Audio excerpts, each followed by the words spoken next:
بسم اللہ الرحمن الرحیم۔ السلام علیکم دوستو۔ مختلف قوموں اور مذہبوں کو ایک دوسرے کے ساتھ رہنے سہنے کا موقع ملتا ہے، تو جس میں قوت و تاثیر زیادہ ہوتی ہے وہ دوسروں پر اپنا اثر ڈالتا ہے، اور یہ اثر مختلف شکلوں میں ظاہر ہوتا ہے۔ جب مسلمان ہندوستان میں آئے تھے تو ہندوؤں میں بہت سی خرابیاں پیدا ہو چکی تھیں۔ مثلاً مورتی پوجا عام تھی، برہمنوں نے اپنے طور پر جو رسمیں جاری کر دی تھیں ان کی پابندی پر بہت زور دیا جاتا تھا، اور مذہب کی روح کے مطابق اپنی زندگی سنوارنے کا کسی کو خیال نہ تھا۔ ذات پات کے بندھنوں نے انسانوں کو سینکڑوں گروہوں میں بانٹ رکھا تھا۔ اچھے اعمال اور اچھے اخلاق پر کسی کی نظر نہ تھی۔ بڑھائی چھٹائی کسی خاص خاندان یا برادری میں پیدا ہونے پر موقوف تھی۔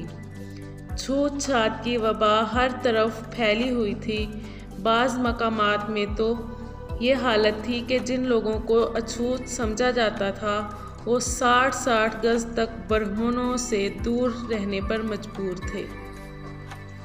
اسلام کی تعلیم بہت سادہ تھی، اس میں اونچ نیچ کی کوئی تمیز نہ تھی۔ سب انسانوں کو برابر سمجھا جاتا تھا، اور انسان کی برتری کا معیار یہ نہ تھا کہ وہ کس رنگ کا ہے، کس خاندان میں پیدا ہوا ہے یا کتنا دولت مند ہے۔ پاکیزہ اخلاق اور نیک اعمال کو بڑائی کی بنیاد مانا جاتا تھا۔ باہمی محبت اور رواداری پر خاص زور دیا جاتا تھا۔ توحید کا عقیدہ اسلام کی روح تھا۔ مسلمان بزرگوں نے جگہ جگہ مرکز قائم کر لیے تھے، اور وہ نرم دلی، شفقت اور خوش اخلاقی سے اسلامی تعلیم کی اشاعت کر رہے تھے۔ آہستہ آہستہ اس کا اثر غیر مسلموں پر بھی پڑنے لگا۔ ان میں کئی مسلح پیدا ہوئے جن کی تعلیم میں اسلامی اثرات موجود ہیں، اور صاف معلوم ہوتا ہے کہ اسی دین حق کی روشنی میں انہوں نے اپنے مذہب کی تعلیمات کو نیا لباس پہنایا تھا۔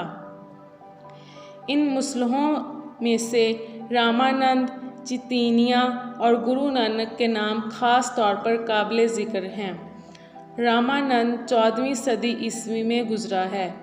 اس نے بھکتی کی تاریخ چلائی۔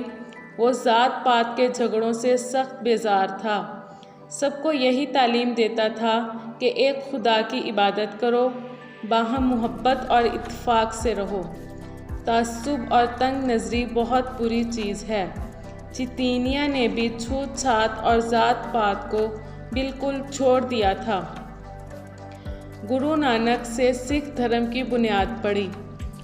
گرو جی کی زندگی کا بڑا حصہ مسلمان درویشوں کی صحبت میں بسر ہوا تھا۔ ایک ہندو مورخ نے لکھا ہے کہ گرو نانک اور نام دیو کی تعلیمات میں اسلام کا اثر صاف نمایاں ہے۔ یہ بزرگ ذات پات، چھوت چھات، بہت سے خداؤں کے عقیدے سے اور بت پرستی کی سخت مذمت کرتے تھے، اور کہتے تھے کہ ایک خدا پر ایمان لاؤ، عمل میں اخلاص برتو اور پاکیزہ زندگی بسر کرو۔ ان کا بنیادی عقیدہ یہ تھا کہ خدا ہندوؤں، مسلمانوں، چنڈالوں اور برہمنوں سب کا مالک ہے۔ جو شخص سچائی کے راستے کا طلبگار ہے اسے چاہیے کہ ریت رسم اور ذات پات کی زنجیر کو توڑ ڈالے۔